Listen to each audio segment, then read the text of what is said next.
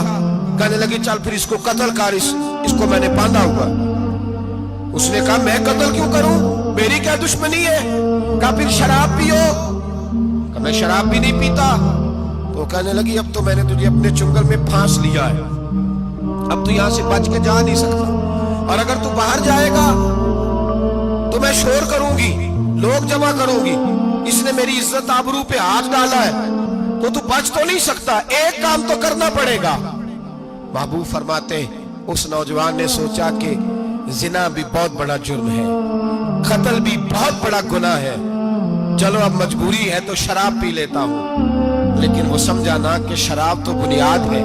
اس نے ایک پیالہ جو پیا, کہنے لگا ایک اور دے دو, دوسرا پیا تو کہنے لگا ایک اور دے دو.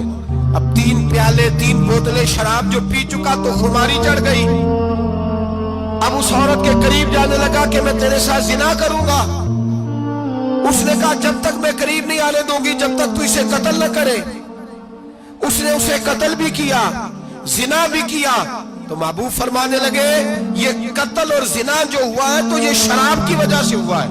گویا شراب کو جرم ہے جو قتل بھی کرائے گی, جو زنا بھی کرائے گی. اور اگر آپ نشئی کو دیکھیں, اگر آپ شرابی کو دیکھیں تو کیا وہ ڈکیتیاں نہیں کرتا پھرتا, وہ چوریاں نہیں کرتا, وہ اپنی ہی ماں کا زیور نہیں بیچ آتا, وہ اپنی ہی بہن کا پڑا ہوا جہیز نہیں بیچ آتا, وہ اپنے ہی گھر میں ڈاکے نہیں ڈالتا, وہ اللہ کے گھر مسجد میں آ کر کے چوری نہیں کرتا. وہ صرف اس لیے کرتا ہے کہ یہ نشہ, یہ شراب یہ ماں ہے گناہوں کی, یہ جڑ ہے. ملت کے لوگوں یاد رکھو, اس امت اس پاکستان کے ساتھ جہاں بہت سارے ظلم ہوئے وہاں بڑا ظلم یہ ہے کہ بہت بڑا طبقہ جوانوں کا نشے کا عادی ہے. وہ نشہ انہیں عشق مجازی اور عورتوں کے عشق کی جانب لا رہا ہے. وہ نشہ چوریاں کرا رہا ہے, قتل کرا رہا ہے, ڈکیتیاں کرا رہا ہے. بہت بڑے ظالموں نے بہت بڑے ہاؤس بنائے ہوئے ہیں جن کے اندر شراب فراہم کی جاتی ہے, نشہ دیا جاتا ہے. میں نے تو ایسے ایسے لفظ سنے کہ الیکشن کے دنوں میں ووٹ لینے کی خاطر سیاستدان انہیں نشہ فراہم کرتے, انہیں باندھ کے رکھتے, روز تمہیں پڑیا ملے گی, ووٹ ہمیں ڈالنا. اتنا ظلم, اتنی زیادتی, اتنا جبر, ایک انسان کے ساتھ کھیلنا. لوٹ آؤ